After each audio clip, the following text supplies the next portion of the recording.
Olá, bom dia pessoal.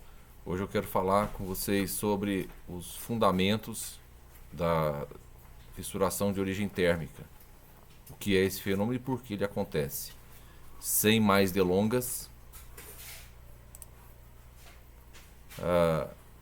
eu quero mostrar aqui por que acontece esse tipo de fissuração, que é quando a tensão instalada de tração supera a resistência do material e a fissura se abre. Bom, tudo começa com a geração interna de calor. Sob determinadas condições, esse calor é acumulado internamente, ele não é perdido externamente o suficientemente rápido para que a temperatura não se eleve, então ela se eleva bastante. Por dilatação dos corpos, o concreto se dilata, chegando mesmo à abertura de fissuras superficiais durante a fase de aquecimento. Então, as tensões instaladas internamente são de compressão, como se o interior estivesse comprimindo o exterior para tentar se expandir. Só que a temperatura sempre retorna à temperatura ambiente depois que a geração de calor cessa. As reações do cimento com a água se esgotam e as deformações tendem a retornar à configuração original. Com isso, a região que havia tensões de compressão passam a ter tensões de tração. Essa foto do bloco está mostrando as direções principais das tensões principais. O ponto mais central é o que alcança maior compressão durante o aquecimento e a maior tração, podendo ou não superar a resistência. O risco de fissuração é calculável. Mas quais são os fatores intervenientes? Quais são as variáveis principais, os fatores intervenientes e as principais implicações dessas variáveis no custo, prazo e qualidade? Eu diria o seguinte: tudo começa com a definição do FCK de projeto. Um dia eu ainda vou falar sobre as recomendações do Dr. Roy Carlson sobre o consumo de cimento da barragem de Itaipu. Mas enfim, vem de uma definição de projeto, o FCK. Naquela ocasião ele recomendava reduzir o FCK e reduzir o consumo de cimento baseado nas considerações que ele fez. O FCJ, diretamente proporcional ao FCK, fatores intervenientes, coeficiente estatístico e desvio padrão. Consumo de cimento, diretamente proporcional ao FCJ, dentro de certos limites da dosagem, da tecnologia, das adições que eu uso, dos aditivos que eu uso, dos materiais areia e brita, principalmente a areia, do teor ótimo de areia, se eu identifiquei esse teor ótimo ou não, e do teor de ar incorporado definido na dosagem. Agora, essa variável é a que principalmente interfere no custo. Não só o consumo, a dosagem inteira. Mas o cimento é um dos ingredientes mais caros, em valor absoluto. O cimento, o consumo de cimento é diretamente proporcional à elevação adiabática. Tanto é que a gente fala em coeficiente de elevação adiabática, que seria a elevação dividida pelo consumo. Influenciado pelo tipo, pelo próprio fabricante, na verdade pela composição química do cimento, em que cada cimento vai ter a sua.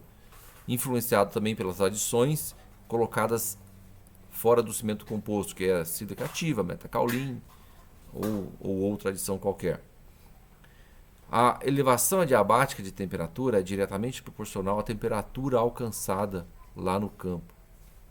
É claro que aquela temperatura vai estar influenciada pelas propriedades térmicas, pela convecção, que é perda de calor pelas superfícies, pela retirada forçada de calor, que pode haver uma pós-refrigeração, que é outra medida para se controlar essa temperatura máxima gerada. A temperatura de lançamento, que eu controlo com adição ou não de gelo ou água gelada. Eu coloquei duas variáveis principais como fatores intervenientes aqui no ΔT máximo: a altura de camadas e o intervalo de lançamento entre camadas. Por quê? Porque são duas variáveis que interferem principalmente no prazo. Por fim, a tensão de tração ela é diretamente proporcional a esse ΔT máximo. O ΔT entre a temperatura máxima e a temperatura ambiente, que é o ΔT de resfriamento, esse vai ser diretamente proporcional à tensão instalada de tração. Fatores intervenientes, é claro, o módulo de elasticidade, que depende muito do módulo dos agregados, o coeficiente de fluência, o coeficiente de dilatação térmica, a retração autógena, também, claro, as condições de restrição, se o concreto está bem confinado ou não, se é uma fundação rígida ou se é fundação sobre terreno, solo, a incidência ou não de juntas ou reforços de armadura. Mas dito isso, as tensões instaladas de tração são diretamente proporcionais a esse ΔT de resfriamento, que pode ou não gerar fissura de origem térmica em função se elas superam ou não a resistência à tração. Esse índice de fissuração, que é a tensão instalada sobre a resistência, me dá um risco de fissuração.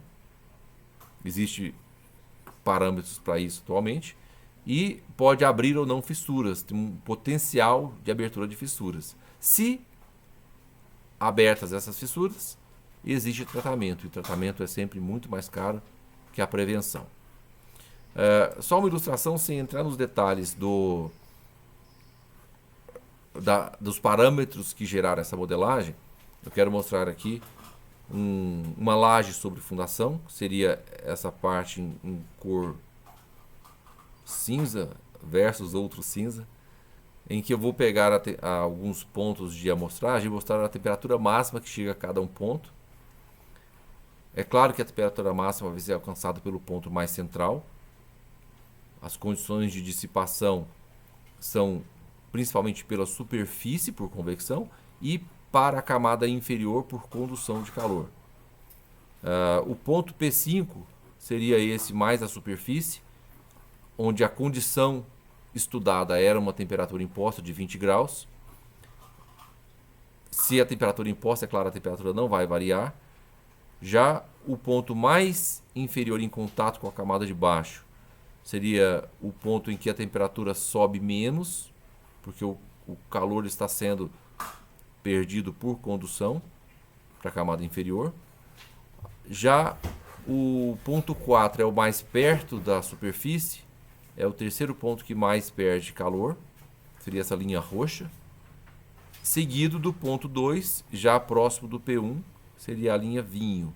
E o ponto mais central é o ponto que alcança as temperaturas máximas. Qual que é a diferença entre a modelagem 1, 2, 3 e 4? Eu fui variando a temperatura adiabática, 50, 40, 30 ou 20. E o que determina ser 50 ou ser 40, 30 ou 20? O consumo de cimento. Bom, eu falarei mais sobre isso no próximo vídeo. Por hoje é só. Espero que tenham dúvidas, questionamentos, e as perguntas é que vão nos guiar para falar mais no próximo vídeo. Um abraço, obrigado.